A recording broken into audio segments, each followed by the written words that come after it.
All right, we're back in the kitchen today and we are making my Hawaiian-inspired macaroni salad. Growing up in Southern California, Hawaiian food was pretty popular, and there are these lunch spots where you can get a lunch plate that has some really yummy barbecued meats on it, some rice, and it always has a scoop of macaroni salad. So I've been trying to perfect the recipe for a few years, and I think it's pretty close. It's not like 100%, but I'm like really happy with this one. I love the acidity punch that it has.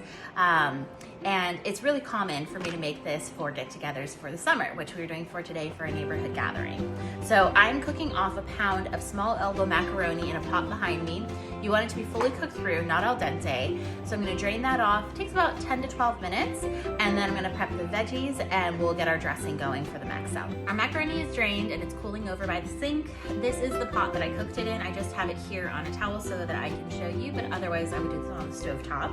So to this, we're gonna add 1.5 cups of mayonnaise. You could use up to 1 3/4 cups, but we can kind of wait and see how our consistency is a little closer to the end. I know it seems like a lot, but we're cooking a lot of macaroni as well. All right, to that we're gonna add 1/4 cup of rice vinegar, and we're gonna do 1/4 cup of milk. And then we have a teaspoon of salt, teaspoon of pepper, and 2 tablespoons of sugar. That's gonna go in.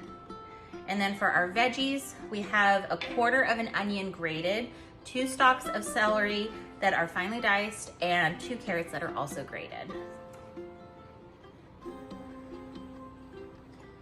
All right, so we're just gonna combine this together, and I'm gonna put it back on low heat for about 10 or 15 minutes just so that everything is nice and married. And then once our macaroni is cooled a bit, we'll add it back in. So after we kind of heated through our dressing mixture on the stove for about 10 minutes, I added back in my macaroni and just started to combine.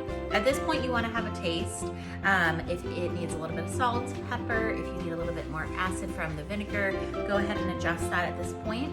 And then we're going to put it in the fridge.